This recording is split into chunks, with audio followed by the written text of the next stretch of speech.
नमस्कार, मैं हूँ आलोक दहिया और आप देख रहे हैं मॉर्निंग मंत्रा। मॉर्निंग मंत्रा जो कि है 2 फ़ैब 2024 के लिए। सामने आपके जो चार्ट है वो है आवरली चार्ट और ख़ास बात ये है कि कल का दिन था बजट का और बजट के दिन फिर से एक बार हमने रिजेक्शन देखा 21,800 के आसपास का। जी हाँ, 21,800 के पॉइंट पे फिर से एक रिजेक्शन मिला और वो रिजेक्शन का फॉर्मेशन अगर हम आवरली चार्ट पे बात करें तो डोजी का रहा है और उसके बाद देखिए हमने एक अच्छी-सी गिरावट एंड वापस से निफ्टी ने 21,670 21,670 के लेवल को टच किया और ये दायरा अभी भी बना हुआ है। अब बात करते हैं डे चार्ट के ऊपर में। देखिए सबसे पहले दिमाग में आ रहा होगा कि बजट में कल क्या रहा? हमारी टीम ने कोशिश की आप लोगों के सामने प्रेज़ेंट किया जो फ़िलहाल मन लग रहा था क्योंकि देखिए इंटरिम बजट हमेशा लुभावना रहता ही है और कोई बड़े पत्ते नहीं खोले जाते। जैसा मैंने चैनल पे भी कहा कि क्रिकेट की तरह है, क्रिकेट की भाषा को अगर आसान भाषा में समझा जाए तो कहीं न कहीं ये एक हैट्रिक हो सकती है हमारे गवर्नमेंट के लिए, मोदी गवर्नमेंट के लिए और जब एक बॉलर हैट्रिक के लिए रहता है तो उसके लिए वो एक फ़ील्ड जो है वो बड़ा एक ऐसी फ़ील्ड हो जाता है जहाँ पे कोई भी गलती ना हो और वैसा ही माहौल अभी फ़िलहाल में मार्केट के लिए एज़ वेल एज़ गवर्नमेंट के पर्सपेक्ट से देखने को मिल रहा है। फिर भी अगर हम बात करें ओवरऑल में तो एक अच्छा बजट था। एक सोचा-समझा, सुलझा-सा बजट था, जहाँ पर बहुत ज़्यादा उम्मीदें आपको ना आपकी उम्मीदों को ज़्यादा हवा दी गई और ना ही आपकी उम्मीदों को ज़्यादा मारा गया।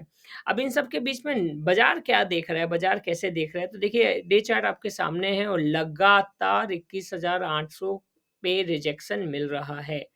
अब ऐसे कंडीशन में अगर 21,800 फिर से इस तरह से अगर क्रॉस कर भी जाता है, तो आप उसके सस्टेनेबिलिटी पर क्वेश्चन मार्क उठाएँगे जो कि लाज़मी है। तो फिर से वहीं पे मंत्रा यही रहेगा कि 21,800 के ऊपर अगर क्लोजिंग मिलती है, 21,800 के ऊपर क्लोजिंग मिलती है, तो हमें 2 से 3 दिन वेट करना पड़ेगा।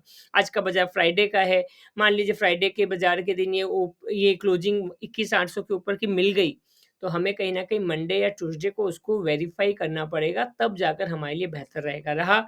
बहुत सारे लोगों के मन में आ रहा होगा पीएसयू बैंक्स की जो तेज़ी है वो मैं बार-बार कह रहा हूँ 100-200% अभी भी पीएसयू बैंक में जान है।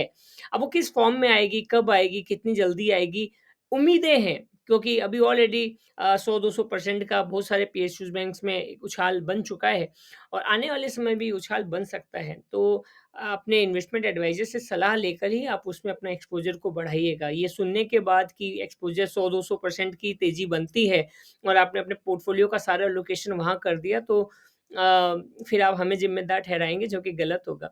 तो सोच समझ कर निवेश करना है वहाँ पर और उसके अलावा स्टॉक स्पेसिफ़िक रहने में ज़्यादा भलाई और आपने देखा भी होगा गत 5-6 दिनों के अंदर में कि 21,800 पे कैसे रेजिस्टेंस फेस कर रहा है और स्टॉक स्पेसिफ़िक हमने बहुत सारी तेज़ी देगी। ये पियर्सिंग पैटर्न आपके सामने हमने बात की थी, हैमर बात किया था और उसका रिज़ल्ट हमने देखा भी कि कम से कम 21,100 से 21,800 मतलब 600-700 पॉइंट की निफ्टी ने तेज़ी दिखाई।